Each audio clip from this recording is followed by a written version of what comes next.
I'm Sheba Karim, and I'm here to talk about the anthology I edited, which is called ALCHEMY, the TRANQUEBAR Book of Erotic Stories 2. And it's an anthology of literary erotica. There are 13 authors in the book.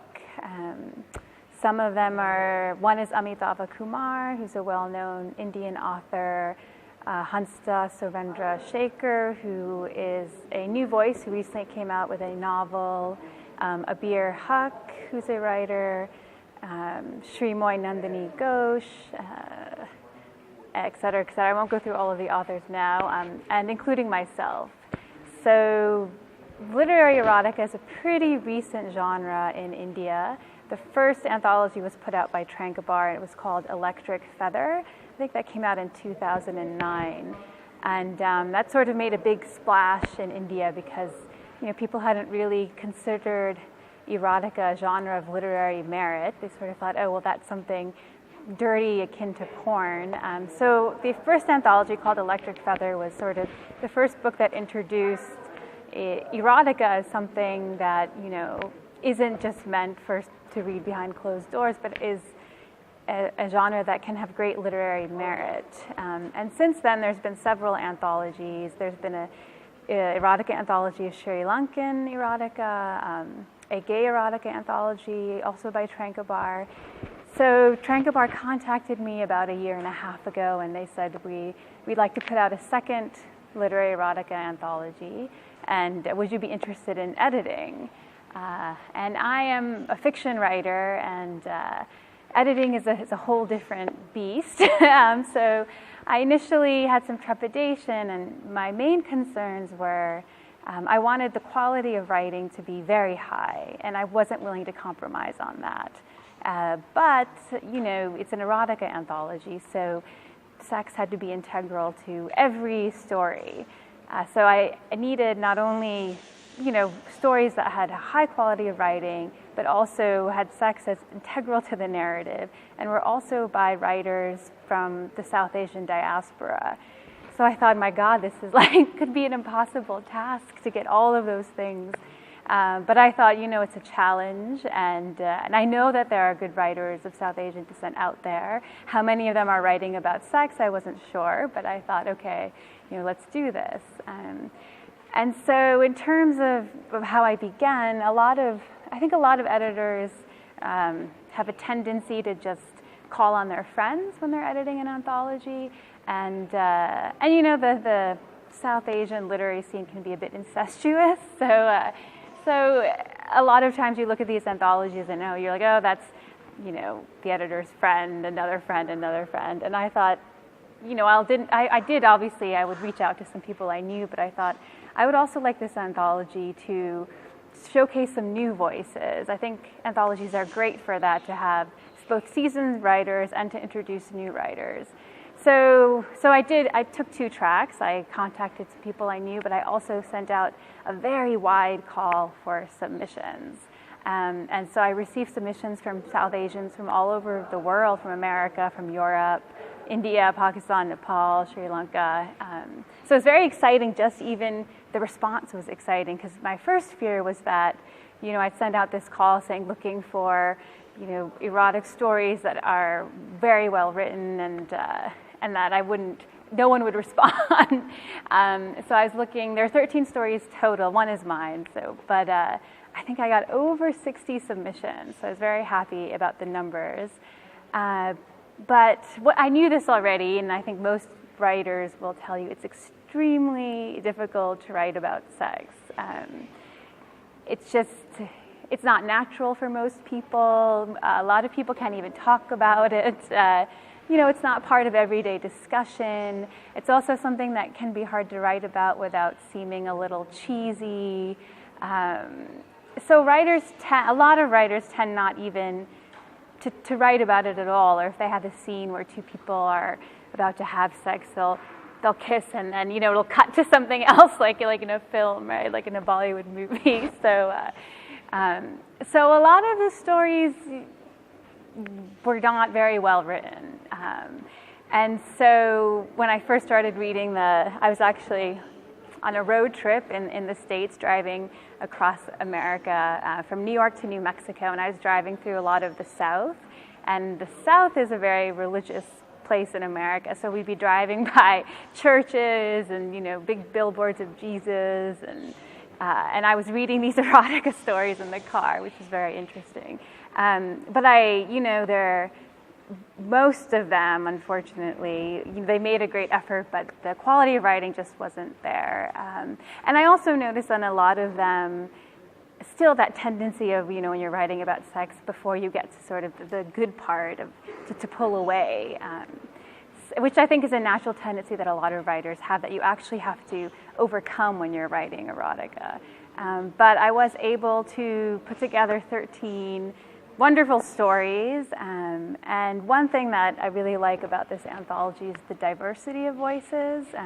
So I think a lot of anthologies have, you know, upper middle class Indian writers, let's say, and I really wanted to showcase South Asian writing from all over the world. So, for example, there's a Nepali writer, there's Rabi Thappa, there's Abir Haq, who's a Bangladeshi American writer, there's Marianne Mohanraj, who's a Sri Lankan American writer, there's Ananda Devi, who is Indian Mauritian.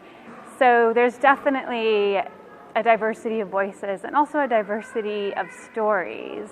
And you know, a lot of people say, "Oh, what exactly is erotica?" And basically, I mean, erotica has to do with sex, but sex is a very, very complicated thing, and I think, you know, you can't separate sex from everything, from our emotional landscape. So all of these emotions come to play, you know, during the act of sex. So our guilt, our upbringing, passion, excitement, sometimes sadness. We're often at our most vulnerable during these moments. And so some people think of erotica and they think, oh, it's just something titillating, it's like porn, it doesn't mean anything.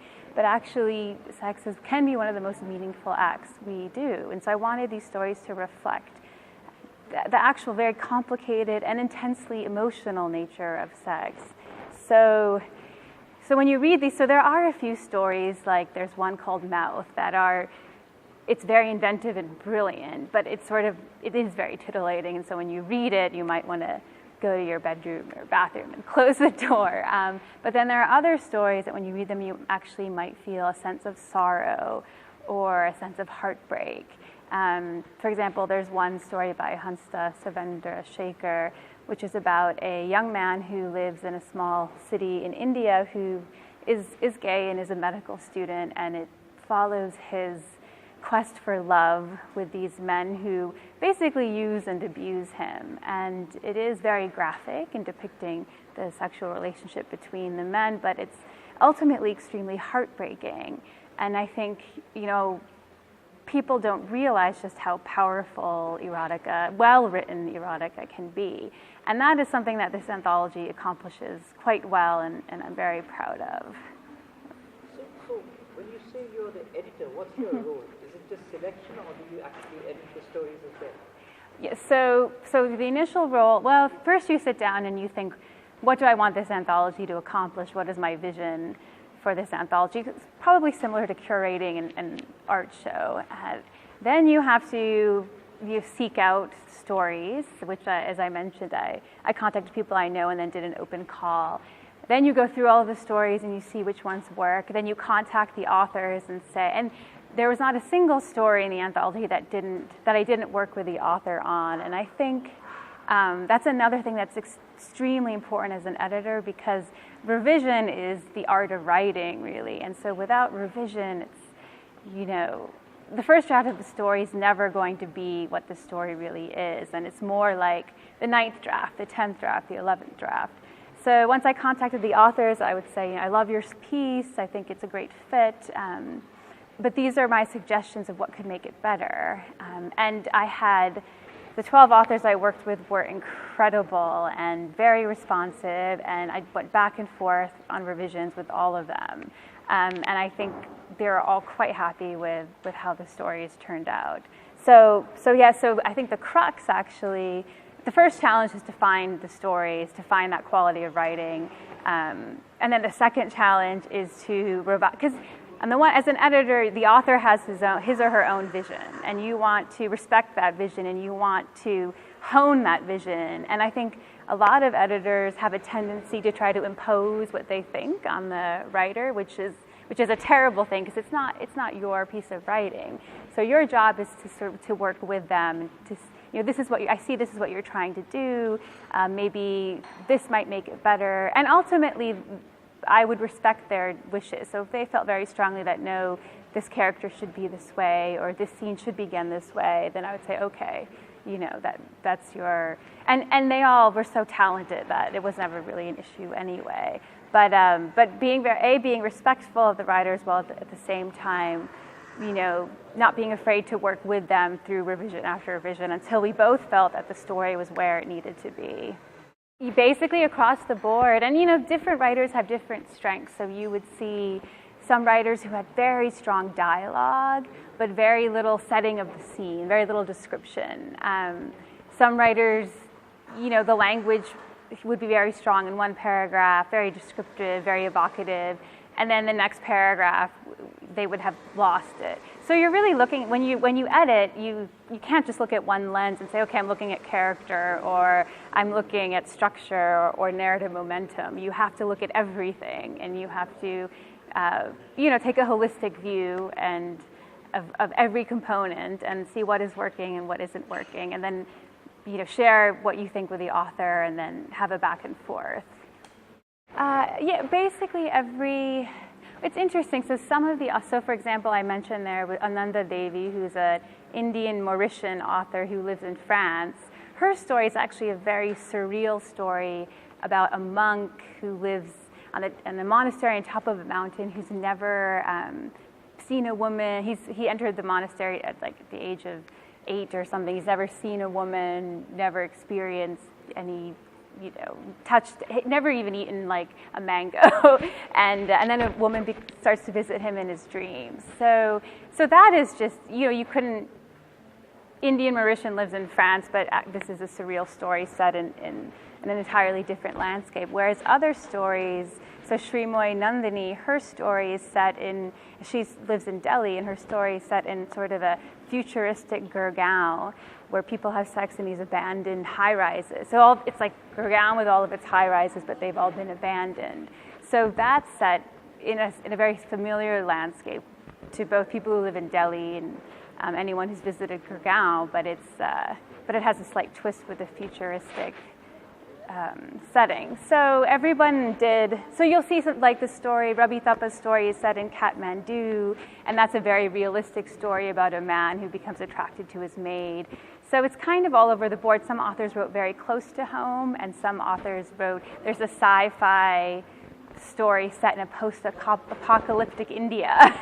So the settings are just as diverse as the authors, which is a very wonderful thing for an anthology, because you don't want to read a story where this author's from Delhi and this story is set in South Delhi, and this author's from Bombay and this story it can get a bit tedious. So it varies so every story is different. So the story called Mouth that I said might make you want to run to the bedroom it starts right away with sex, and it ends with sex, and there's sex all the way through, but it's the one set in post-apocalyptic India, and it's amazingly brilliant, frankly, and so that is intensely sexual. Whereas another story, the characters actually don't even end up having sex.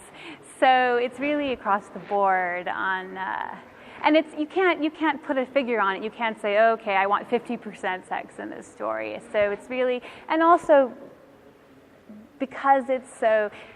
Some people who have read the anthology, who are used to reading erotica written, let's say in America, where there's so much erotica written that there are websites where you can go and read story after story. So some people have read it and said, some of these stories, they aren't very erotic. They don't have that much sex. And my response to that is, I wasn't willing to compromise on the quality of the writing. So if someone had submitted a story that had a lot of sex, but the writing was not up to par, I wasn't going to take it. And also, you know, if you're looking at a very limited, they wanted writers from the South Asian diaspora, and so if you're looking at a limited pool, if I could open this to writers from all over the world, then maybe I could have found stories that had a lot of sex and were well written. But when you're working with a small pool of people, there aren't that many writers in and from South Asia who specialize in literary erotica. And for many authors, this was actually, for some of them, this was the first time that they'd written something erotic. So you have to also look at the pool that you're working in. And I think, and so on the one hand, it was interesting to read the reviews of the book, particularly by lay readers. Because on the one hand, you had readers who had read a lot of Western erotica and thought, oh, some of these stories are great, a few of them don't, that's not really erotic. And then there were some Indian readers, particularly people who blog about books, and so they're sent books by the publisher and they review them on their blog. And so many of them received the book from the publisher and had never read literary erotica, might not necessarily want to read it, and so when you read their reviews, it's some of them are shocked, like I couldn't get through the book, I had to keep putting it down, some of it is so graphic, I felt dirty afterwards. So it was actually an interesting insight into the psychology of some Indian readers, because most of those same reviewers who were very squeamish about the sexual content actually had very good things to say about the stories, because, as I said, they're well written and they also deal with a lot of, the whole emotional landscape. So they would say good things about the story, but then they would say, but I couldn't, it's too much, it's dirty, I can't, it's just not for me. And then they give it 2 stars, even though when you actually look at the content of what they thought of the story, it was positive. And so it was sort of like, a lot of Indian readers can't bring themselves to even read about sex and discuss it positively in a review. So that was interesting. I was interviewed a lot after the anthology came out, and a very common question I got is, what is the line between erotica and porn? What's the difference? And my answer to that is that porn doesn't even have a story. Like someone knocks on the door opens, and then that's it.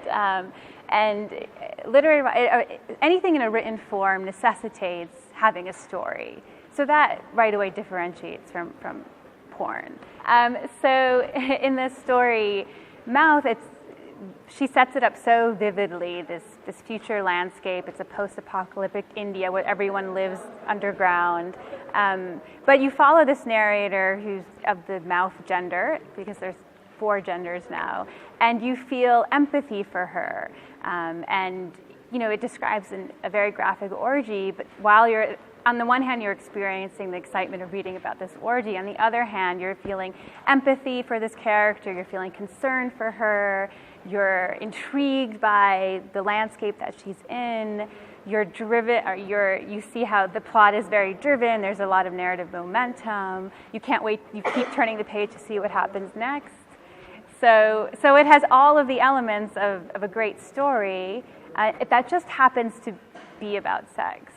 Yeah. So she's referred to as a she, but they're actually, there's a reason for it that's explained in the story that I can't, you have to read it to find out. I guess I would just say a lot of people have preconceived notions about erotica. A lot of people think, oh, erotica, that's similar to porn. Why would I read that? Why would I waste my time? It's not worthy of reading. It's not going to be well written. And so I would say if that's what you think, definitely take a look at Alchemy, read the stories, and you'll understand how powerful a genre literary erotica can be. And if you already enjoy lit erotica, then of course read it as well.